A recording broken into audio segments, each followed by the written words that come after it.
Imagine que a nossa vida seja como um barco e nós estamos navegando no mar da vida. Somos o marinheiro desse barco, claro, cada um de nós somos responsáveis pela nossa vida e nessa jornada nós temos aqueles momentos que o mar está calmo, mas também temos momentos que o mar está agitado e momentos de tempestade. É sobre as tempestades que eu quero falar aqui nesse vídeo. Os 3 tipos de tempestades que a Bíblia nos mostra. Quando eu falo em tempestade, eu me refiro a momentos difíceis, situações nas quais nós passamos, de lutas, de adversidades, mas que são situações que passam. Agora, que eu quero falar para você aqui, que a Bíblia nos mostra, que é a tempestade de Jonas, a tempestade que Jesus e os discípulos enfrentaram no barco e a tempestade que Paulo enfrentou. Essas 3 tempestades nos trazem uma lição. Inclusive tem uma quarta também, que no finalzinho eu vou estar falando aqui para você, que é muito importante também. Mas com foco nessas 3, elas tiveram um motivo para se iniciar, digamos assim. Houve também uma atitude para fazer cessar essa tempestade. O que a Bíblia nos ensina? Nós podemos fazer cessar a tempestade e até mesmo evitá-la. Em alguns casos, o caso de Jonas, onde eu quero então começar aqui. Essa primeira das 3 tempestades, eu acredito que você já sabe o motivo, né? Você que conhece um pouco da história de Jonas, você já sabe o motivo da tempestade de Jonas. Exatamente pela desobediência. O que causou a tempestade de Jonas foi a desobediência. O texto sagrado, aqui no livro de Jonas, capítulo 1, no versículo 11 e 12, diz o seguinte: disseram-lhe, que te faremos para que o mar se nos acalme? Porque o mar se ia tornando cada vez mais tempestuoso. Respondeu-lhes então, no caso Jonas, né? Tomai-me e lançai-me no mar, e o mar se aquietará, porque eu sei que, por minha causa, vos sobreveio essa grande tempestade. Jonas tinha consciência que o motivo daquela tempestade foi a sua desobediência. E a nossa desobediência também traz tempestade, não para o nosso mal, mas para a nossa correção. Deus ele fala conosco por meio da palavra, como falou com Jonas. Porém, quando nós insistimos em fazer o que é errado, quando nós insistimos em obedecer, sabendo que nós temos que fazer, né, isso é desobediência, então nós estamos sujeitos a passar por tempestades para que possamos enxergar melhor o nosso erro, reconhecer o nosso erro e até mesmo nos corrigir. Seria bom se corrigíssemos pela palavra, afinal de contas, a palavra de Deus ela é lâmpada para os nossos pés e luz para os nossos caminhos. Ela já nos orienta, né? Não há motivos. Mas quando eu não dou ouvido à palavra de Deus, então Deus ele tem que usar um outro meio para poder me orientar, me corrigir. Eu acredito que você que tem filho pequeno, né? Criança, você também age dessa forma.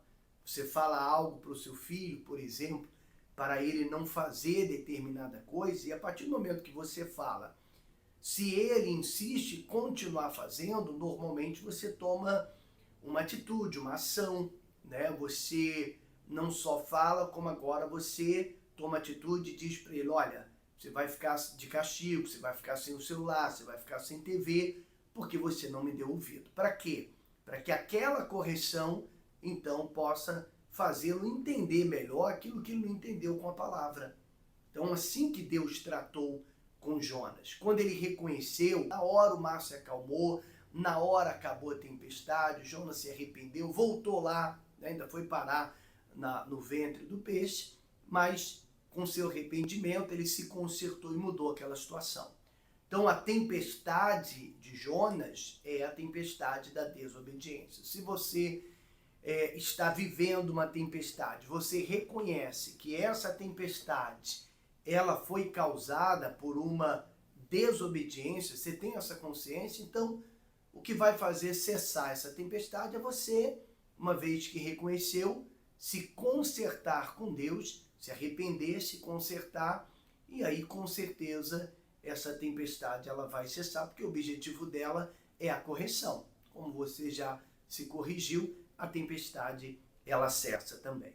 A segunda tempestade foi a tempestade que Jesus enfrentou com os discípulos no barco.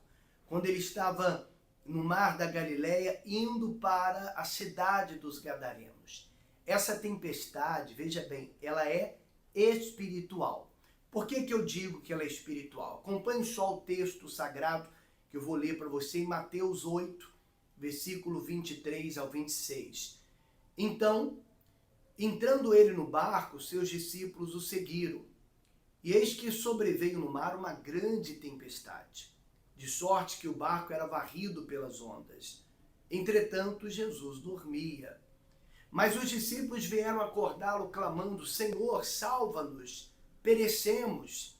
Perguntou-lhes então Jesus: Por que sois tímidos, homens de pequena fé? E levantando-se, repreendeu os ventos e o mar, e fez-se grande bonança. Olha que interessante. Jesus estava dormindo e os discípulos desesperados, e quando o Senhor Jesus acordou, ele repreendeu o vento e a tempestade, na hora cessou. O que você precisa entender, quando eu digo que essa tempestade, ela foi de origem espiritual, o próprio diabo causou essa tempestade, por dois motivos. Primeiro motivo, Jesus estava indo na cidade dos Gadarenos. Para quem não sabe, ali havia um endemoniado, um homem que tinha uma legião de demônios e que praticamente dominava aquela cidade porque ninguém conseguia prendê-lo com corrente, com cadeias. Ele era agressivo, ele se feria, ele feria as pessoas. Toda a cidade conhecia aquele homem endemoniado que tinha uma legião. E quando o Senhor Jesus estava atravessando o mar da Galileia, ele estava indo em direção à cidade dos Gadarenos. O diabo sabia exatamente o que ia acontecer, que era a libertação daquele homem. E uma vez liberto também, aquele homem foi uma testemunha viva do poder de Deus em toda aquela cidade. Inclusive, ele ficou ali anunciando a palavra de Deus. Então, o diabo, sabendo do que ia acontecer, tentou intimidar o Senhor Jesus e os discípulos com a tempestade. Trazendo para a nossa vida, quantos que uma vez que você tomou uma decisão, por exemplo, de fazer a vontade de Deus, de obedecer a palavra, de servir a Deus, quando você tomou a atitude de se batizar, de levar Deus a sério, logo veio uma tempestade. Aconteceu alguma coisa para tirar o seu foco, para poder te intimidar, para te fazer voltar atrás. E veja que a característica dessa tempestade é causar aflição, preocupação, desespero, porque foi assim que os discípulos ficaram, aflitos, angustiados, achando que iriam morrer.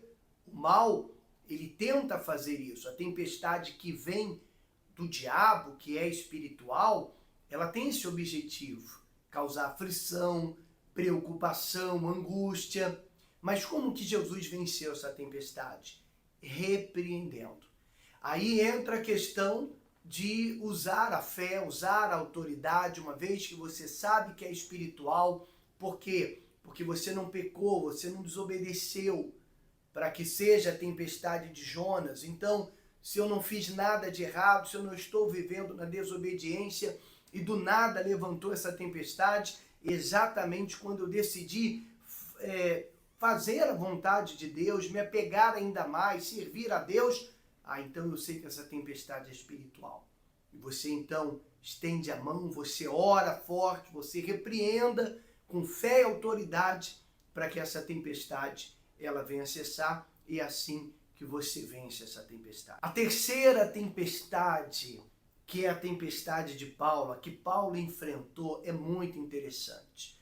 Quando Paulo estava sendo levado cativo, prisioneiro até Roma, A Bíblia fala que no meio do caminho ali no mar, eles enfrentaram uma tempestade. Deixa eu ler o texto para você entender. Eu já adianto para você que quem causou essa tempestade, ou permitiu, foi o próprio Deus, mas com um objetivo muito especial que você já vai conhecer.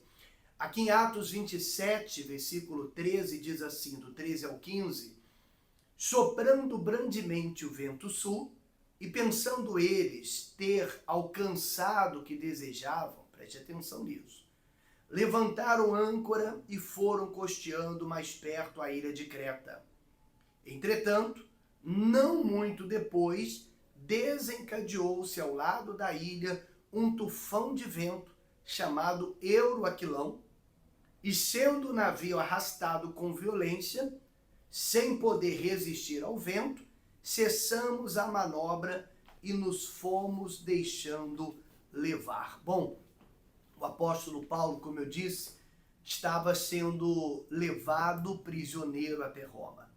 Só que nesse momento, quando diz aqui o texto sagrado que pareciam ter alcançado aquilo que desejavam, o vento estava tranquilo, o mar estava tranquilo, e de uma hora para outra sobreveio esse tufão, veio esse furacão que arrastou o barco. E qual foi o objetivo dessa tempestade? O objetivo dessa tempestade foi mudar a rota de Paulo. O próprio Deus permitiu. Uma coisa interessante que nós não podemos deixar passar em branco é o motivo, quando veio a tempestade, quando eles achavam que tinham alcançado aquilo que desejavam. O que isso representa? Às vezes, em momentos de comodismo, porque a tendência, se a pessoa não cuidar da sua vida espiritual, ela se acomodar na fé, em ler a Bíblia, em orar e usar a fé. E quando nós acomodamos, quando há o comodismo na fé, Deus até permite as tempestades, que são as lutas, exatamente para que a pessoa se mova, para que ela mude o rumo dela, a rota dela, porque está caminhando para o comodismo, está caminhando para a religiosidade. E aí, quando vem a luta, vem a tempestade, então acaba mudando a rota. Foi o que aconteceu com Paulo. Só que essa rota que Deus mudou levou eles até a ilha de Malta, aonde ali naquela ilha, Paulo ele fez muitos milagres, ele pregou o Senhor Jesus, o reino de Deus, a salvação, e muitos ali se converteram. E depois dali eles seguiram o caminho e chegaram ao seu destino. Por que eu digo que essa tempestade, ela veio de Deus ou foi permitida por Deus? Primeiro, ninguém sofreu danos. Inclusive o próprio Paulo, ele disse, olha, permaneçam todos no barco, porque Deus disse para mim que eu iria pregar em Roma, então nós vamos chegar em Roma. A palavra dele não falha, mas vocês devem ficar no barco. Fiquem no barco e ninguém vai perecer. A tempestade que vem de Deus, o que Deus permite, ela traz paz ao nosso coração. Dentro do nosso coração, do nosso ser, nós temos a certeza que Deus está ali conosco. Por mais que do lado de fora há tempestade, mas a certeza que Deus não vai nos desamparar. Esse é o primeiro ponto. Nós não perdemos a paz. Lembra da tempestade causada pelo diabo que os discípulos enfrentaram? Eles perderam a paz. Paulo não perdeu a paz. E o segundo motivo é que fez com que eles mudassem a rota. Às vezes Deus permite, porque nós estamos indo por um caminho, digamos assim, às vezes estamos indo por um processo, um caminho, que Deus não quer aquele caminho. Então ele permite um vento forte, ele permite uma tempestade, que algo aconteça para quê? Para mudar a rota, para que a pessoa possa ir pelo caminho que Deus quer que ela vá. Quantas lições você já não aprendeu através das lutas? Quantas tempestades você já não enfrentou e depois que passou, você entendeu o motivo daquela tempestade e viu que ela foi boa. Ela foi benéfica para você, ela te ensinou algo, ela te ajudou, ela te fez caminhar, mudar a sua rota. Então, essa é a tempestade. Bom, como lidar com essa tempestade? Fazendo o que Paulo fez. Cessamos a manobra e nos deixamos levar tempestade que vem de Deus, o que a gente precisa é apenas confiar e deixar que Ele conduza a nossa vida. Bom, e para encerrar esse vídeo, a quarta tempestade, digamos assim, é a tempestade de Noé. Eu quero colocá-la aqui também como uma tempestade. A Bíblia fala que na época de Noé a terra estava cheia de violência, os homens eram maus e Deus então trouxe o dilúvio. Essa tempestade, ela é provocada pela maldade do ser humano, pelo distanciamento de Deus, e ela é representada por tragédias.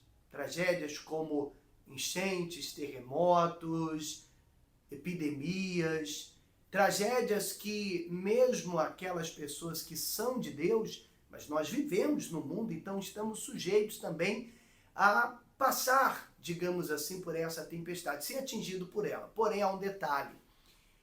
Quando nós estamos na arca, e foi o que Deus fez com Noé, a sua família, mandou que eles ficassem na arca, aquela tempestade não atingiu Noé. A arca representa a salvação. Então nada nesse mundo pode nos atingir quando estamos na arca, quando estamos salvos. Ainda que venhamos perecer, fisicamente falando. Quantas pessoas de Deus já morreram em tragédias naturais, não é verdade? Mas elas não perderam nada, elas perderam a vida nessa terra, o que mais cedo ou mais tarde iriam perder, mas ganharam a salvação. Então o segredo para lidar com a tempestade de Noé, que é a que vem sobre o mundo, é não sair da arca. Esteja sempre na arca, cuide da sua salvação, porque ela é a garantia de que tudo vai acabar bem, tá certo? Que Deus abençoe, espero que esse vídeo tenha lhe esclarecido, ajudado você a entender e a vencer, estar pronto para vencer as tempestades. Estamos começando um ano, sabemos que as tempestades elas vêm, tem aquela que podemos evitar, que é a de Jonas, mas as outras estamos sujeitos a passar. O que precisamos é compreender e saber lidar com cada uma delas. Que Deus abençoe a sua vida.